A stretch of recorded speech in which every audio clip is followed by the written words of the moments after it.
Hi, everybody. I've got my dog moaning a little bit, so she can just relax.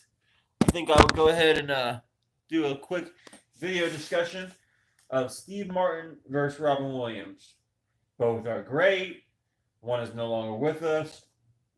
One is not necessarily doing the best work of his career right now. Uh, so I think we know who those people are: Steve Martin and Robin Williams. Going off my memory regarding their filmography. So sorry about the camera moving. I gotta pick up and move with it. Look out. All right. So Steve Martin and Robin Williams both have been in a lot of movies. One is deceased, one is no longer with us, but one is still acting. Now, I'm not trying to compare the two. I'm just trying to say basically who's had just basically going to celebrate their filmography. I'm not really even trying to compare.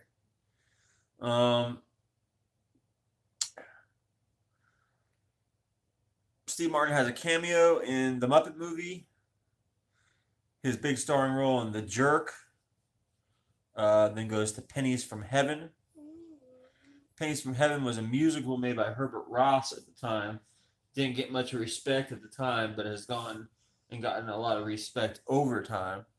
The Jerk was a pretty big hit at first, written by my friend Carl Gottlieb, and I'm sure Steve Martin helped write it as well, or helped make it as funny as it was. Let's just say that much. So has everyone seen these films that I'm mentioning? The Jerk, Pennies from Heaven. And Steve Martin would make a real big one called All of Me right around that time. Also, The Man with Two Brains, and one that no one ever talks about called The Lonely Guy that stars Steve Martin. I believe that was a Neil Simon movie written for the screen by Neil Simon. I could be incorrect. So that's the early part of Steve Martin. So now let's see what Robert Williams was starting out in. He did a cameo in a film I can't remember the title of, but it was just a small role. Then he started as Popeye, and I think he did a real good job. Despite what anyone thinks about the movie, I don't think they could say his performance was the issue. He's then in The World According to Garp, which would show that he has some serious acting skills that he would later use. Might be skipping here, but I know he makes The Survivors that stars Walter Matthau in him. Now, I've seen that movie. Early days of Netflix, it used to stream. But I don't know if I could totally recommend it. I think by the second half of the movie, I wasn't enjoying it as much as the initial. Most people have never seen or heard of it. Then he's in Moscow on the Hudson. Again, showing his serial comic ability, playing a foreign man immigrating to this country. Very interesting movie. And then he's in The Best of Times and Club Paradise. Best of Times, I believe, was with Kurt Russell. They're replaying some events from their high school. I'm not really too into that film. The other one is called Club Paradise, which is what is his name? Harold Ramis film.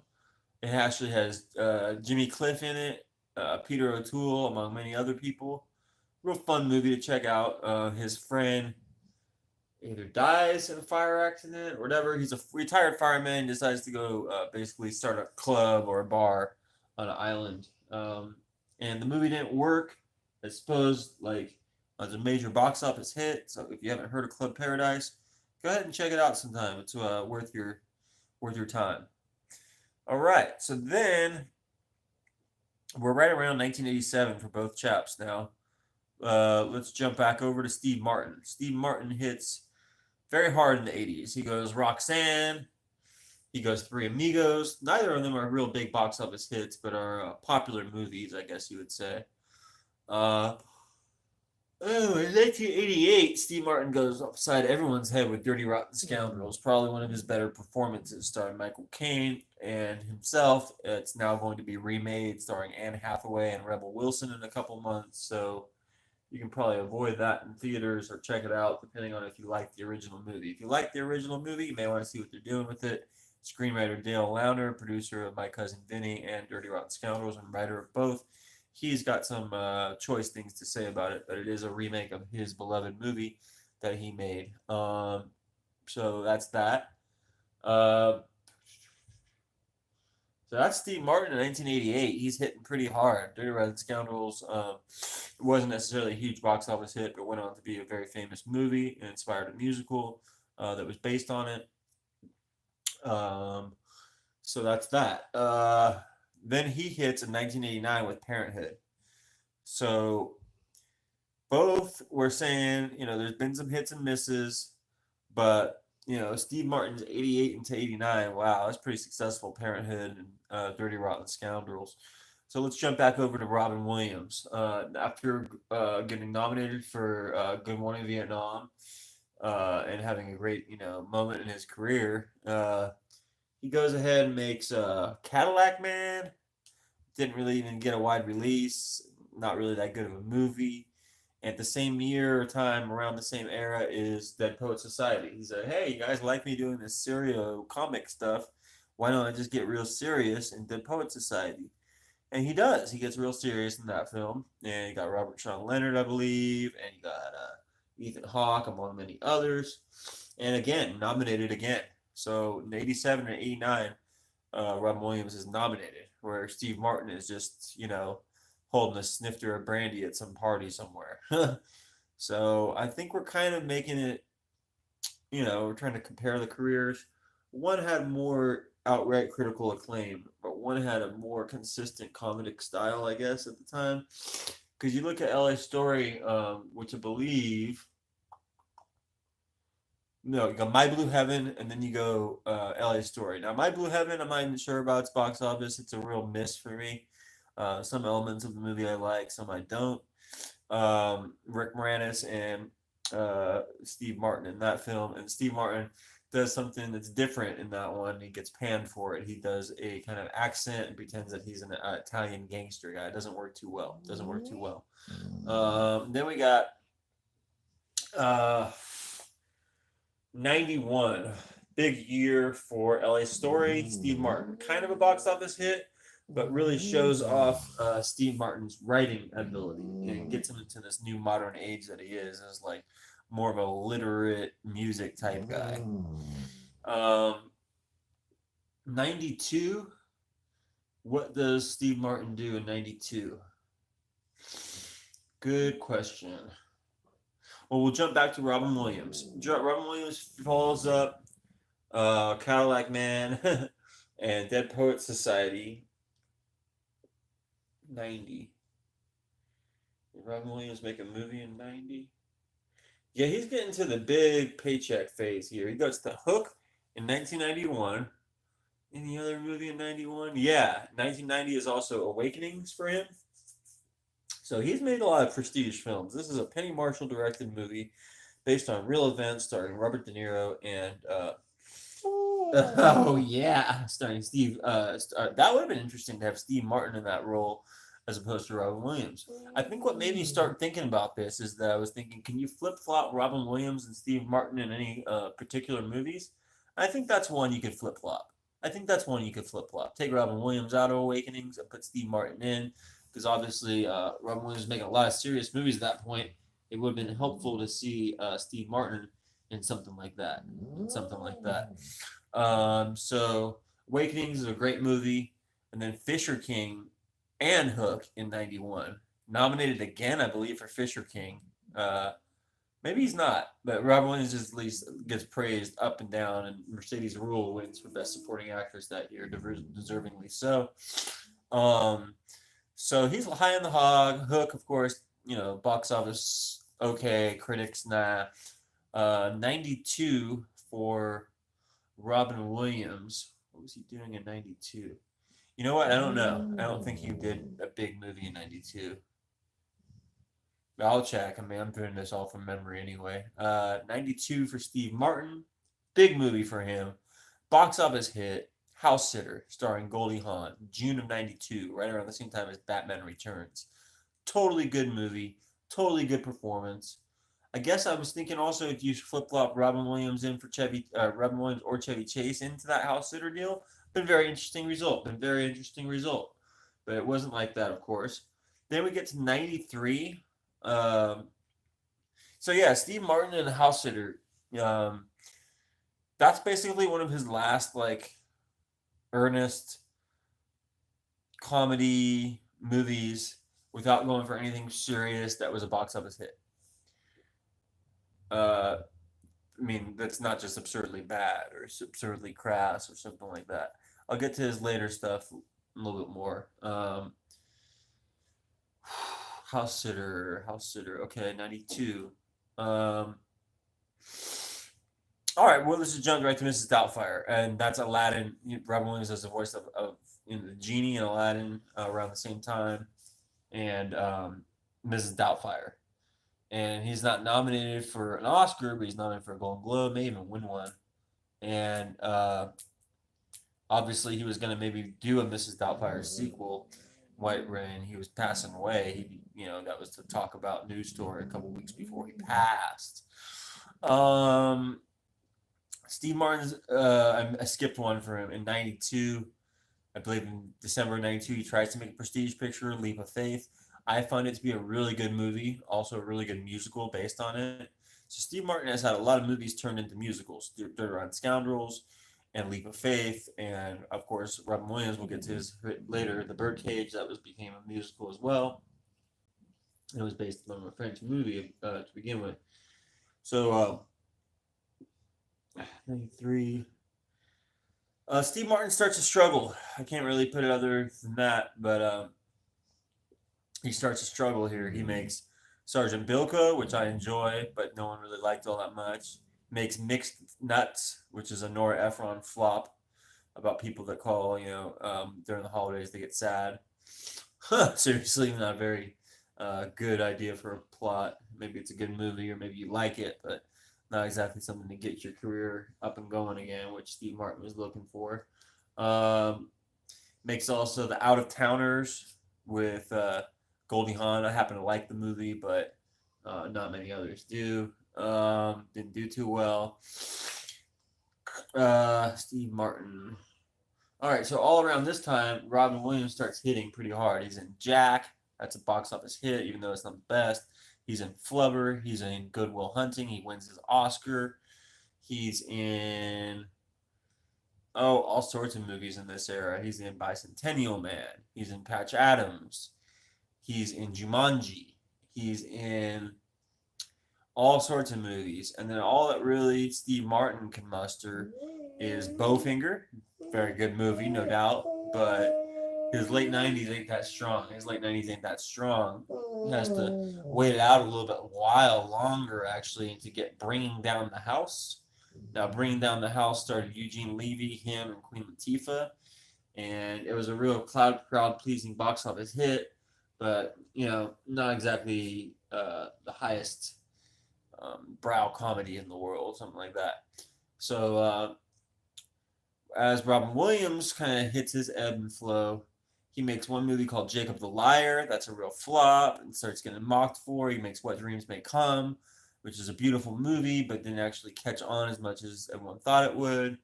Obviously, Bicentennial Man did well, but people were expecting again something different. He's also in 9 Months in a supporting role. That's something that you don't see too often from Steve Martin in this era. Steve Martin is in a supporting role called a movie called The Spanish Prisoner, which was starring Campbell Scott, Rebecca Pidgeon, among others, directed by David Mamet, and was written for the screen by Mamet. And The Spanish Prisoner was a good movie, but basically very few people saw it. I did happen to see it in theaters, think it's an underrated performance by him, but he's not really exactly, reslicing bread or anything like that. Robin Williams around this time makes the very dark movie Insomnia, one of the best roles of his career, if not the best. And makes License to Wed around this time, makes RV around this time. So he's kind of searching. He's kind of searching for a hit, kind of searching for a direction. Then I believe that some of the personal problems start in his life around this time. So you got a movie called The Night Listener, Got another one called 1 Hour Photo. This is him blatantly just doing more serious movies. Blatantly just doing more serious movies with an RV mixed in, and another movie here or there mixed in. He then starts playing, I believe, smaller roles in Night at the Museum films. Night at the Museum films. And then I don't really know. I mean, in his later 2010s, he's in one called Boulevard. He's in one, another serious kind of movie that's an independent movie. I can't remember. It's like The Last Angry Man in Brooklyn or something. And then he meets his demise from his own hands. Steve Martin, meanwhile, after Bowfinger and after Spanish Prisoner and that whole era bringing down the house, he does something called Cheaper by the Dozen 1 and Cheaper by the Dozen 2. Big commercial Fox box office hits, family films for him, but they did nothing to help his reputation. And then that's why he comes back kind of strong with It's Complicated, with Meryl Streep, Alec Baldwin, and him. But he doesn't look good in it. His face don't look good, and he's playing kind of a cuckolded type dude.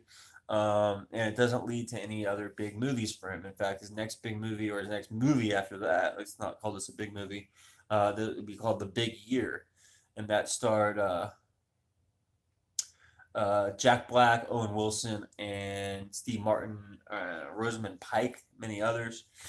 The movie was not very good at all, about birds. And I mean, I don't know what Steve Martin done since. I think it's pretty odd. He's gone very political the last couple years. He's doing some one-man show with Martin Short. I feel they're doing that. They might as well throw in Chevy Chase and do a little Three Amigos reunion, but they have not done such.